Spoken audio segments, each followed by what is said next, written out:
हरे कृष्णा। भगवत गीता की इस वीडियो में हम शुरू करेंगे 11वें अध्याय का 8वां श्लोक। आप जानते हो, अर्जुन जी के प्रश्न के अनुसार भगवान अर्जुन को अपना विराट रूप दिखाने के लिए पूरी तरह से तैयार हैं।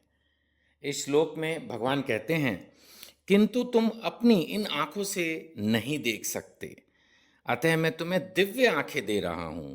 अब मेरे योग ऐश्वर्य को देखो। भगवान के जो दर्शन हैं वो दिव्य आंखों से होते हैं।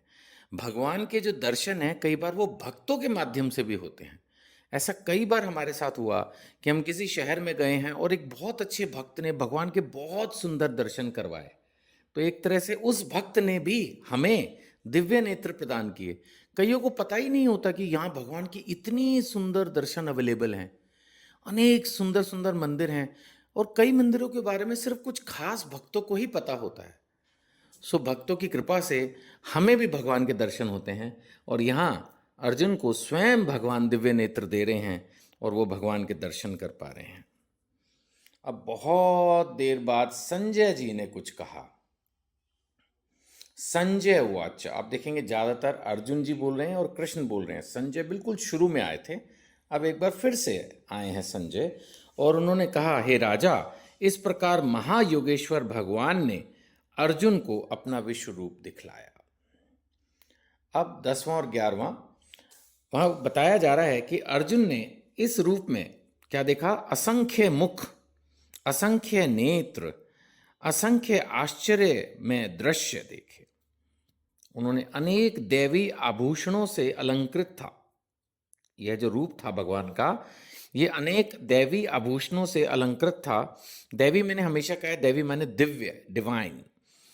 यह रूप अनेक दैवी आभूषणों से अलंकृत था, सजा था, और उसमें दैवी हथियार उठाए हुए थे। अब देखेंगे भगवान तो बंसी बजाते हैं, लेकिन भगवान ने कहा ऐसा मत समझना कि मैं बस बंसी ही बजाता हूं। तो भगवान ने अपना विराट रूप दिखाया जिसमें उन्होंने हथियार भी उठाए हुए थे। वह दैवी मालाएं और वस्त्र धारण किए हुए थे और उन पर अनेक दिव्य सुगंधियां लगी थी। सब कुछ आश्चर्य में, तेज में, असीम, मतलब जिसकी कोई सीमा ना हो, चारों तरफ फैला हुआ और सर्वत्र व्याप्त था। अब थोड़ा सा उसको और एक्सप्लेन करने के लिए बताया जा रहा है 12वें श्लोक में, यदि आकाश में हजारों सूर्य एक साथ उदय हों, एक सूर्य के आप सोचिए उदय होने से कितनी रोशनी हो जाती है। तो यही लिखा है, यदि आकाश में हजारों सूर्य एक साथ हों तो उनका प्रकाश शायद परम पुरुष के इस विश्व रूप के तेज की समता कर सके। यानी हजारों सूर्य मिलकर भी, ठीक है ना, हजार नहीं कहा, हजारों सूर्य एक साथ आ जाएं तब भी वो भगवान के जो कांति इस विश्व रूप में, इस विराट रूप में निकल रही थी, उसको मैच नहीं कर सकते, उसके इक्वल नहीं जाएंगे, उसकी बराबरी नहीं कर सकते।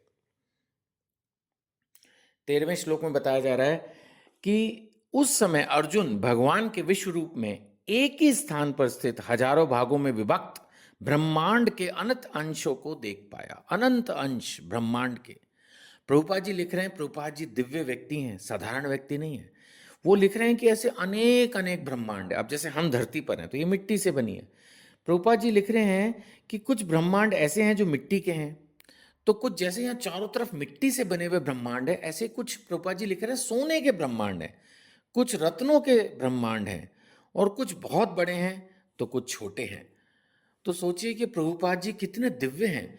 उन्होंने भगवान के विराट रूप में से अर्जुन को क्या दिखा, वो सब बातें भी अपनी जो है तात्पर्य में लिखती। आगे बढ़ते हैं।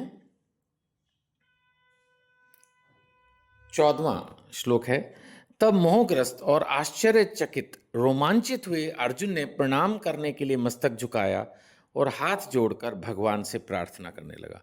अब नेचुरली जब ऐसा रूप देखा तो अर्जुन जी भी रोमांचित हो गए। नेचुरली ऐसे रूप को देखकर झुक जाना, प्रणाम करना स्वाभाविक था। अब अगले श्लोक में हम पढ़ेंगे कि अर्जुन जी ने क्या कहा। हरे कृष्णा।